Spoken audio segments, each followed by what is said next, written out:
আসসালামু আলাইকুম বন্ধুরা, কেমন আছেন সবাই? আশা করি সবাই ভালোই আছেন। আমি এখন কড়াইতে তেল দিয়ে নিলাম, তারপরে পেঁয়াজ দিয়ে দিচ্ছি। পেঁয়াজটা কিছুক্ষণ নেড়ে ভাজা ভাজা করার পরে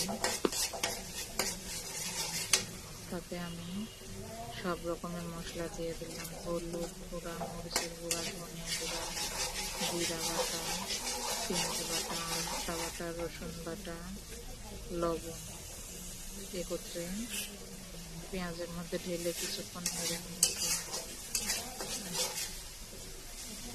কিছুটা পানি দিয়ে এখন কষিয়ে নেব কিছুক্ষণের জন্য। কষানো হয়ে গেলে তাতে আমি চিংড়ি মাছগুলা ঢেলে দেব।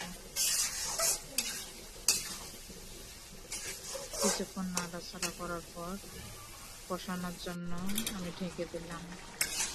এরপরে আবার একটু ঢাকনা তুলে নেড়ে নিচ্ছি।